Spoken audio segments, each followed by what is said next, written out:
আসসালামু আলাইকুম। চাম্পাতলা মাদ্রাসা, এটা পিছনের অংশে। এটা হচ্ছে বোর্ডিং ঘর, মানে রান্না করার ঘর, বাবুচির জন্য ব্যবস্থা। আর এখান থেকে এই মাদ্রাসার বিভিন্ন শ্রেণীগুলা শুরু। বিশাল বড় জায়গা নিয়ে মাদ্রাসার। এটা হলো একটা টিন সেট কক্ষ। এখানে অনেক জামাত পড়ে, কয়েকটা জামাত পড়ে এখানে।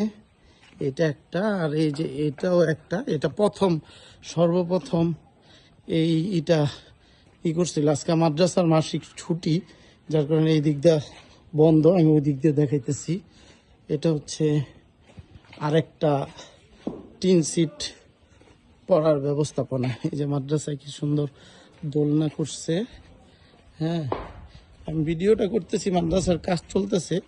এই ব্যাপারে একটু বলবো। এখানে মাদ্রাসার জন্য এই যে ঝর্ণার মতন ফোয়ারা চালু করা হবে, মাছ ফিশ পন আর কি, এরকম চালু করা হবে। ওই যে প্রথম টিন সেটটা করছে, এই যে এটা হইলো সেটা। এটাও মোটামুটি অনেক বড়। আর এটা হচ্ছে টয়লেট, আবার 4 তলার উপরে টয়লেট আছে। এখানে বাচ্চারা গোসল করে। 6 বছর মাদ্রাসার বয়স। ওই পাশে আরো আছে, ওদিক দিয়ে 6 বছর বয়স। কিন্তু আলহামদুলিল্লাহ, আল্লাহ তাআলা আল্লাহর বান্দার ক্লাসের কারণে এই যে এদিক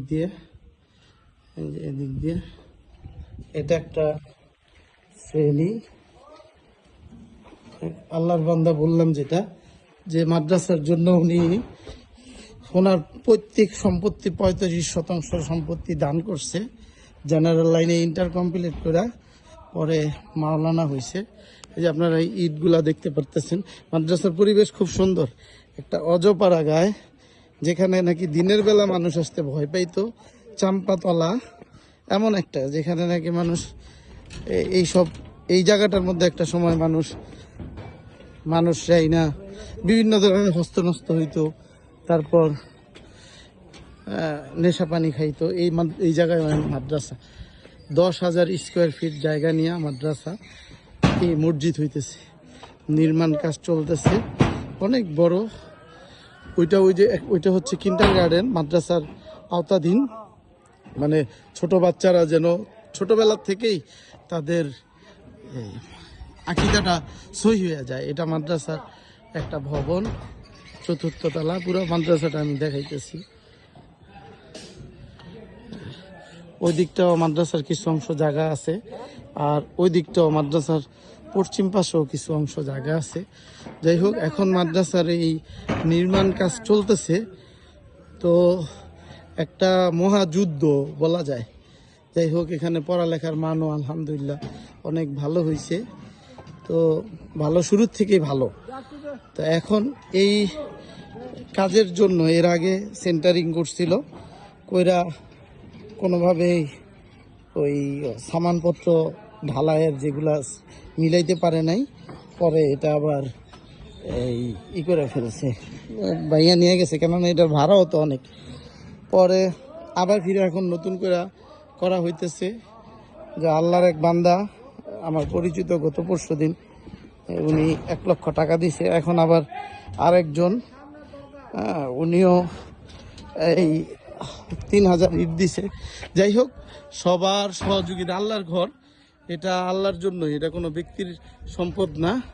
আল্লাহর ঘর, দুনিয়াতে সব ধ্বংস হয়ে যাব সিংহায় ফু দিলে, কিন্তু আল্লাহর ঘরগুলা বলে অক্ষত অবস্থা। এই যে এদিকেও দোলনা, আরও কিছু খেলনা আছে বাচ্চাদের, এই প্লাস্টিকের বিভিন্ন ধরনের, ওইগুলা রুমে থাকে।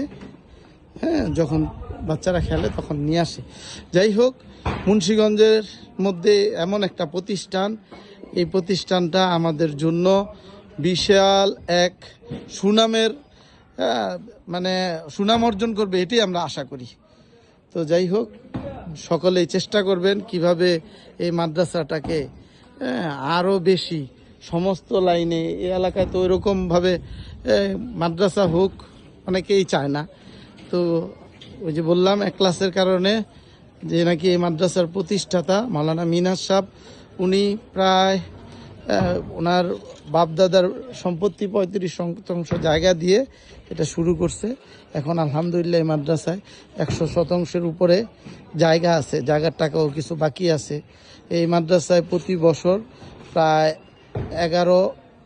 প্রতি মাসে 11 লক্ষ টাকা বোর্ডিং খরচ, ওস্তাদদের খরচ, 30 জন শিক্ষকই পড়ার জন্য বা এই মাদ্রাসায় যাতে যুগোপযোগী হয় এজন্য হুজুর যা করা লাগে সব করতেছে।